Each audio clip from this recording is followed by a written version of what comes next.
And we're delighted to have a special guest with us, who's an Australian, but working for a foreign nation in this World Cup. It's the assistant coach of Korea Republic, Matt Ross. Matt, thank you very much for joining us. Thanks, Scott. Pleasure to be here.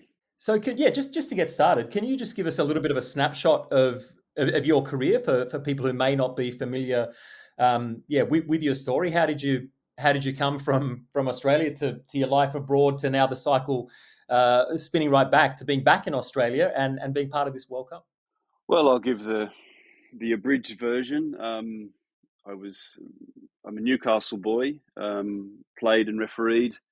Was an assistant referee in the old NSL back in the late '90s.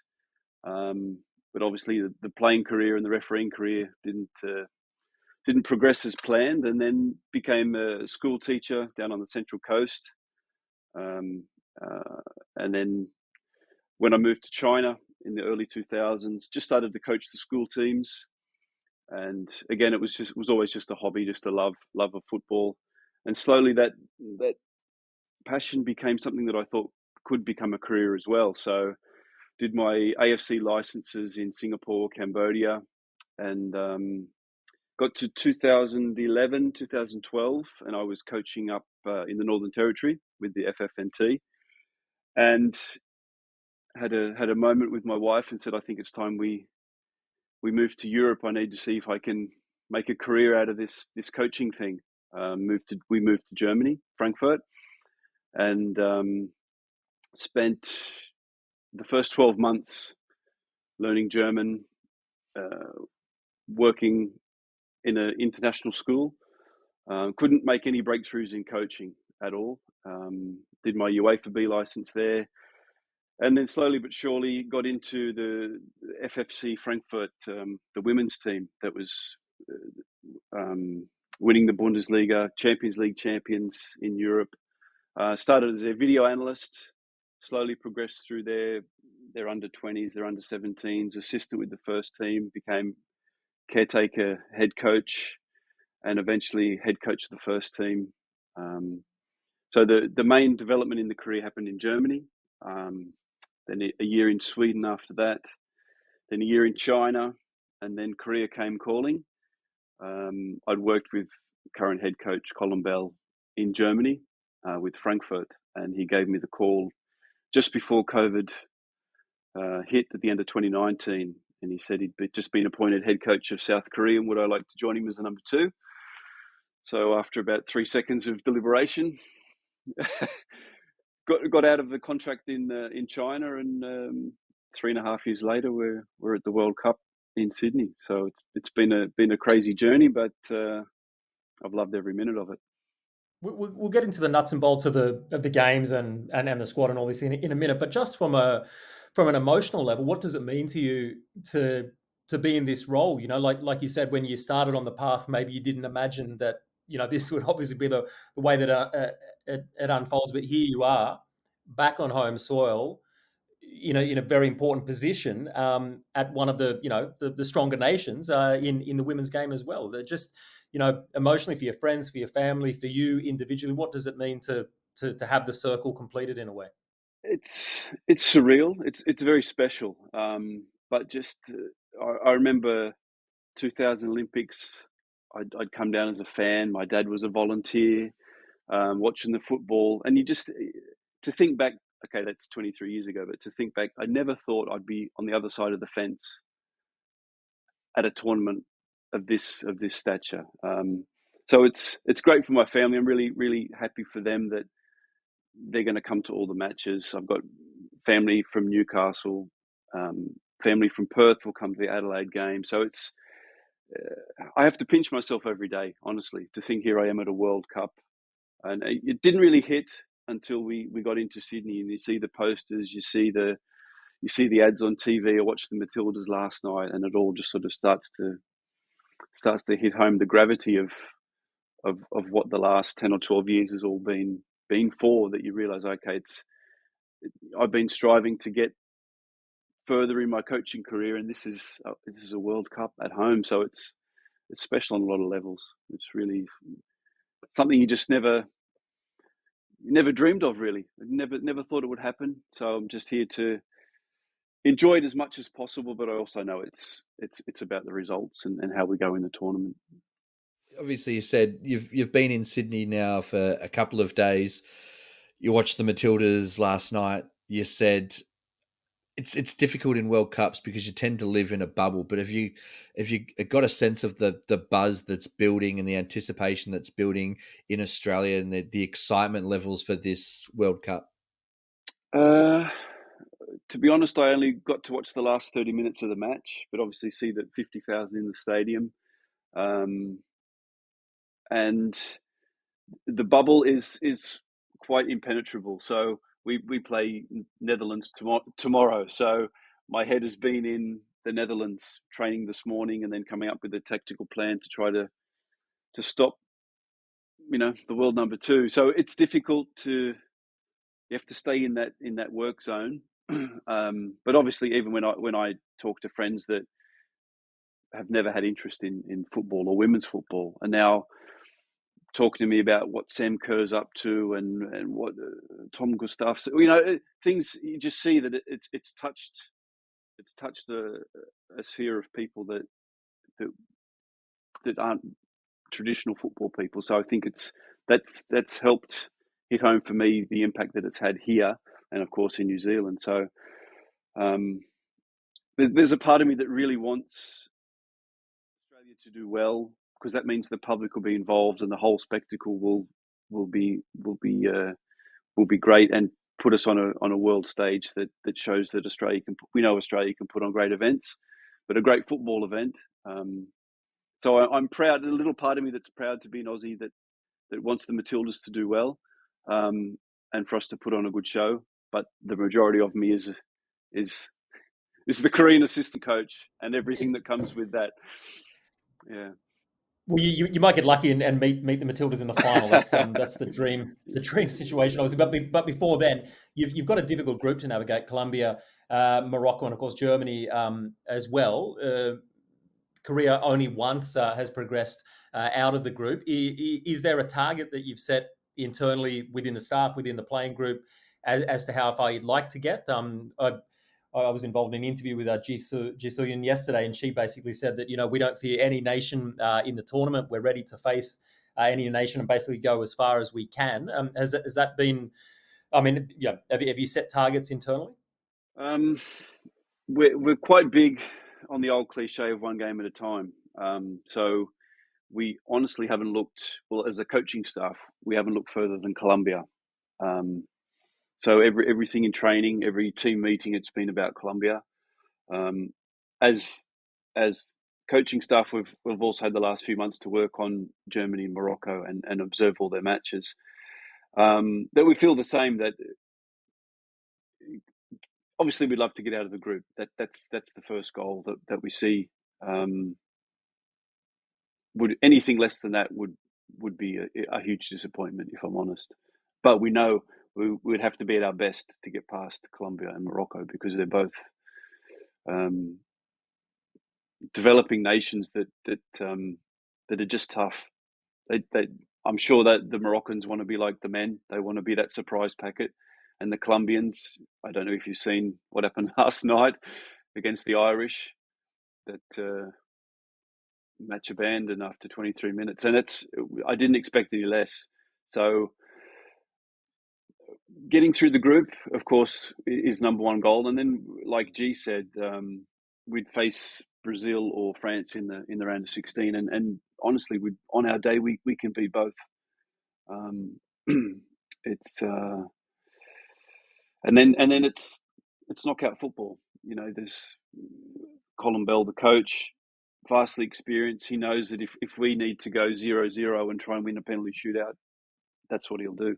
So he's got that ruthless streak and that winning mentality that hopefully the girls can buy into. That entertainment is secondary to us going as far as we can. But I would say definitely getting out of the group is step one. But getting a result against Colombia will be the best possible start we can get.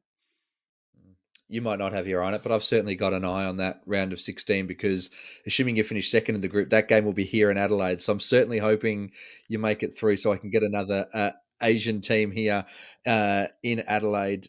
When you look back at the last couple of World Cups, of course, Korea's only made 3 women's World Cups, made it in 2003, went a couple of years or a couple of cycles without qualifying, and then made it 2015, 2019. It's very much feast or famine, really. Didn't get out of the group stage 2003, got out of the group stage 2015, and then lost all 3 games in 2019 as well. So as the cycle goes, you'll probably get out of the group as that cycle's going. But what's the development of the side been like over the last couple of years from the last cycle? How do you see that this side has improved? And you spoke about, being able to beat teams on their day. We saw that at the Asian Cup last year against Australia, where probably not many people gave you a chance in that game, and you knocked Australia off, made it to the final. Arguably should have won that final. You're up with 20 minutes to go. So how much confidence do you take from that? And is that a sign of how much this team has developed over the last 4-year cycle? Yeah, I believe so. That Asian Cup, I agree that that we had it in our hands to lose, and we gave it away with a mentality that's it's a little bit of an inferiority complex, that when we come up against Japan, China, North Korea, that the Koreans historically, if you know the history of the area, that there is a mental block when they come up against these bigger Asian countries, that there's something inside them that just says in the in the Olympic qualifiers, we were 2-0 up against China to go to the Olympics, and we let them come back in. We got overwhelmed by the fact that we were 2-0 up. We couldn't quite believe it. The players just were in some kind of wonderland, and their mentality and concentration dropped. And the same thing happened in the Asian Cup. They just couldn't believe we're 2-0 up in the final. We might win this. But China always finds a way to win. And we told ourselves that. And sure enough, the mentality is on the day. Chinese mentality is always very strong. So in terms of the development of the team through this cycle, those key players like Ji Se-on, Cho So-hyun, Lee Good-min, those players have got 4 more years of experience at a good level in England. So they're our real talisman players. That when they fire, the core of the side, they run the midfield. They're the coach's voice on the field. So when they're fit and firing, we're a different team. We do feel we can give anyone a good game. Up front, there's lots of younger players. We were speaking off air about sort of the development of a Korean player in the league, that they don't come into professional football till early 20s. So we've got players here that are 25, 26, 27, which to Europe or to Australians might feel like they're at their peak, or they're older players. In Korean terms, that sort of training age means that they're still young. They've only played 30, 40 internationals, a few years at club level. So these are the ones that we're now looking to. They had really good Asian Cups. Now we need them to deliver on the world stage. So we're probably coming to the end of maybe an 8-10 year cycle with these players now, like Ji and Cho. The 2 goalkeepers are in their late 30s.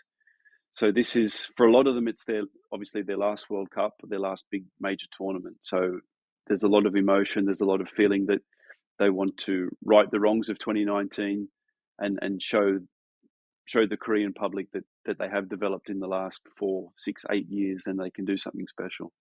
So the team's I said the team's in a good place at the moment in terms of youth and experience that the players coming through, and even there's we spoke about Casey before. These players, really young players, early 20s or even 19, 18 from our under 17s, under 20s, really good talents that also they can explode in this tournament as well. That was actually where I was going to go with Casey Phair, who I mean is obviously the headline addition in not just your squad, but probably in the World Cup. I think she's in line to become the youngest ever player in the Women's World Cup. So just talk us through that kind of decision. How you, I mean, when you first became aware of her, how you then integrated her into the squad. Obviously, American born of Korean parentage, and just when you hear someone at such a young age, and you look on both sides of the game, people who've come through at this kind of age, we're talking about like special, kind of elite talent. So, what is it about Casey that made you guys decide to roll the dice and bring her into the squad? And maybe we might even get to see her in some of these games. I hope so. Well, we had a provisional squad of 31 that started the World Cup training camp, and of course she was one of those based on performances in the under 17. I think Asian Cup qualifiers. Okay, against Hong Kong and we'd say lesser ranked opponents, but she was scoring goals, and the video footage that we got was really impressive.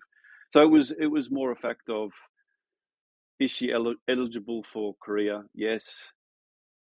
And we spoke to the FA, and we wanted to bring in 30, 31, 32 players initially. So it was quite easy to do.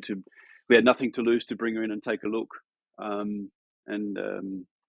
Like I said, we're very open-minded. We had 3 15-year-olds join the camp. And Casey showed from the first day the physicality that just from height and strength, speed, power, is something that traditionally the Koreans, we have one or two players that offer that, but the rest, very similar stature, very similar skill set, which very technical, but she offered something that we just don't have. So it was by week 2 of the camp, all of the coaches, we all had our secret squad of 23 that we submitted, and she was on all of our lists in the 23. It wasn't even a question. We did bring out 25 players, but she was a clear choice to be in the 23. And the other 2 15-year-olds could quite easily have been number 24, 25. But Casey was that special two-footed, blistering speed, just a powerhouse. Just something you don't see every day.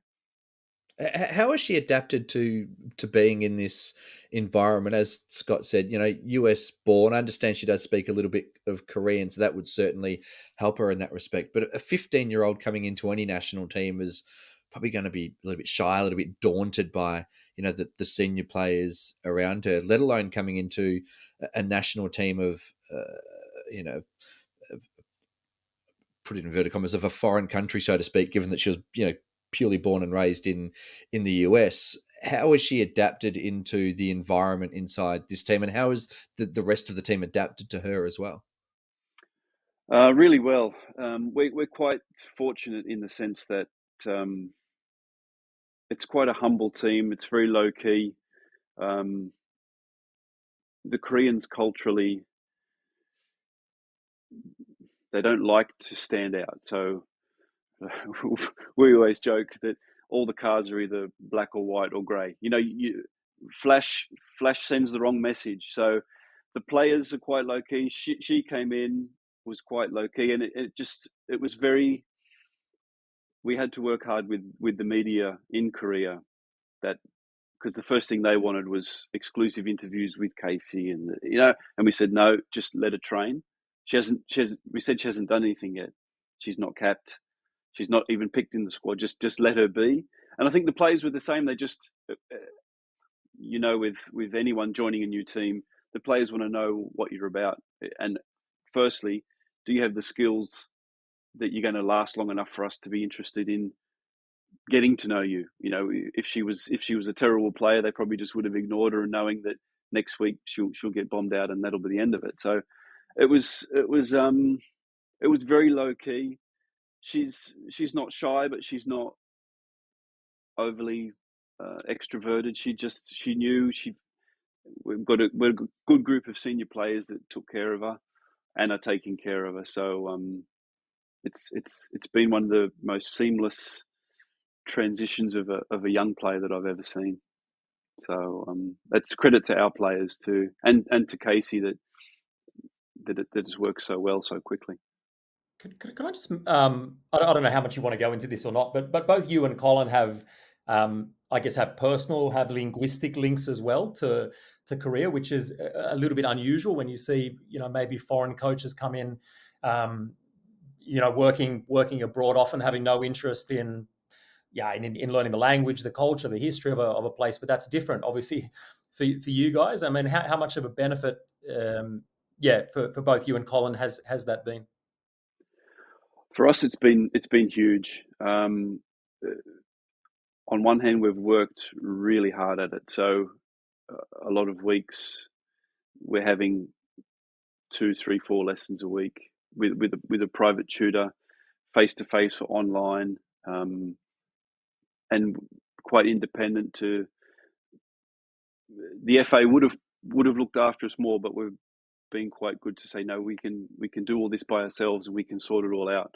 And the public and the players have obviously really appreciated it. But I think on the training pitch and during the games, I think the modern coaches that are now working in other environments, you have to be like that now. I think it just the speed of the game and the level of the players. There's no way we could be trying to give instructions in the middle of a game, Sydney Football Stadium with 40,000. Tell the translator this, get this message to the players. So we know it's part of the job, but it's also been for us a show of respect to the Koreans that you've let us into your country to hopefully raise the level of women's football. So as part of that, we'll reciprocate and we'll be and say it's an easy culture to love. The food, the lifestyle, the people. It's fantastic. So we feel that we're repaying their faith in us by learning the language and there's lots of things that